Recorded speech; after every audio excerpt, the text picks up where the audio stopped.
Good morning and happy Wednesday, true art believers. Hope you're doing well. I'm doing. I wanted to be like for a second. I was going to be extra like excited, like overly exuberant, but I decided not to be. I was like, I don't know if I want to do that. I started thinking in that brief second. Okay, let's tone it down. Let's not be too overly excited here. We got to be serious. Anyways, hope you're doing well. This is art vlog, I think 39. I'm not sure. I'm going to forget this pretty soon. It's like 39 or so.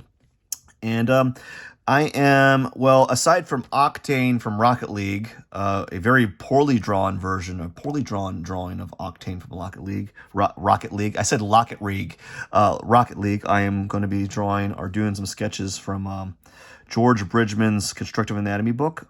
It's actually, this is not the full book. This is like an abbreviated version that just talks about the hands and arms, I think. I think that's what this book is all about. It's not the full version of the book. It's kind of like a smaller version of it. And so you're just going to see me doing some sketches here. And I might talk about a few things along the way. It could be about art. It could be about anything, really. I don't know what it's going to be about. All I know is it's just going to be me yammering on for about 5 to 10 minutes. So one of the reasons why I decided to do these videos is to kind of get in the habit of drawing. Essentially, I never really had this strong like habit of drawing. I would just kind of draw, or I would force myself to draw, really. Whenever I found a moment of time throughout the day or in the evening, I would draw. And there was long bits of time, actually, that I didn't draw that much because I was doing work that was so laborious that I was too exhausted. I didn't have it in me to get up and draw, even though you think drawing doesn't take a lot of energy. And physically it probably doesn't, but mentally it probably takes quite a bit of energy. And so I was doing these jobs that I was in a warehouse building. There was no AC. You're sweating all day long. You're lifting boxes all day long. And you get home, and you make yourself dinner, or you make yourself something to eat, and you sit down for a brief moment, because that's the first time you got to sit down for like 4 or 5 hours outside of sitting in your car and not have any obligations, right? And you sit down and you literally crash. You literally crash on the couch, the bed, somewhere. You clock out mentally, you clock out mentally because you're physically tired. You're so physically tired that you clock out mentally, and to have the energy to do those other things, it's very difficult. It takes a level of grit and perseverance and hard work, or a level of grits and motivation that I don't think I had at the time. So it was very difficult for me at that time to just get up and start drawing and start practicing. I didn't want to. I was too tired. And if I look back, I was like, maybe I wasn't as tired as I thought I was. Maybe I had more energy in me. Maybe I had more in the tank in me, but I don't know. Like at the time I felt pretty beat up. And so for me at that point, I felt like it was justified that I didn't really get much artwork done, because it was a very demanding job, and it was a very physically demanding job, and it was very physically tiring. And you'd come home and you just wanted to lay down, and you just wanted to basically do nothing and kind of, I hate saying it, but like just do nothing, because you're just so mentally tapped out, mentally clocked out, that there was nothing in you. You had nothing in a tank, and you'd fall asleep. You'd sleep really well that night, either you'd sleep really well, or you would your body would be so tired and restless that you would get like poor sleep, you know? Like, I never thought this was possible to be so physically tired that you get like, you developed restless leg syndrome, you know? And you get you're tossing and turning in your bed because you're just, you're probably thinking, you're dreading what you have to, the next day of work, you know? You're dreading that, oh, I got to go to work again. And here it is. Yay.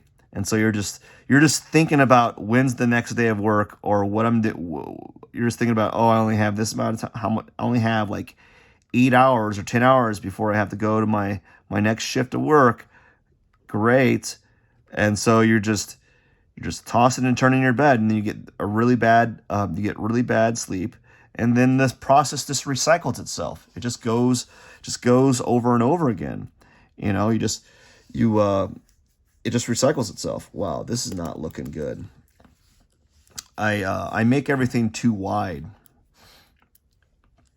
Anyways, so the process just recycles itself, and you're stuck in the same position again, where you are just trying to get through the day so that you can go home, rest, and recoup for the next day of physical labor. And you're like in fight or flight mode, you know? You're not thinking about, oh, I need to draw. You're not thinking about that. You're thinking about like, okay, how am I going to make it through this day and be okay with it? Because at the time, those were the jobs that were available that maybe I was qualified for, or I felt that I was qualified for. Maybe there's something wrong there. Maybe I felt that was all that I was qualified to do was physical labor, you know. And I don't think that's true. I don't think I was just qualified for physical labor. I think I had more to offer in other areas. And it just so happens though that I was kind of typecasted at that time, and it took me a while to get out of it. It took me quite a while to get out of that predicament where I'm not having to move boxes or objects from point A to point B over and over again, you know? And it sucks. It is what it is. I can't do anything about it now, right? It's gone. That time has passed. All I can say is just learn from it. But at the time, I didn't have the energy to do all the things that I wanted to do, or all the art type of ideas that I wanted to pursue. I was just too tired. Yeah, occasionally I would play around in my sketchbook, and occasionally I would do some work on the side, but it wasn't like anything to brag about. It was just like, I did something, so what, right? So if you're looking to get into some sort of art career, I would suggest getting a job. But I would, if you need money and you're trying to make money, but also have time to work on your passions, your art or your craft or whatever you're doing, make sure it's a job that doesn't just drain the energy out of you, you know, because there's jobs that will do that. I've been there, and that was one of them. Don't get a job where you're in a warehouse and you're sweating out your soul, essentially, and then you wonder why you're not able to practice the guitar, or practice or write your story, or create your videos on YouTube or TikTok. You're like, I don't have the energy to make videos on YouTube or TikTok. Well, you're working a warehouse job that's sapping all your energy. What do you expect, man? You need to find a job that you have some access to more energy at the end of the day. You can't have a job that sucks it all out of you, you know? And if it doesn't suck it all out of you, your work ethic's going to be kind of it's going to be diminished because of the extreme fatigue that you're dealing with. Well, anyways, we're heading up on the 9-minute mark, and that's usually when I end the video. I just want to say thank you so much for watching. Don't forget to subscribe. I wish you all the best. Cheers.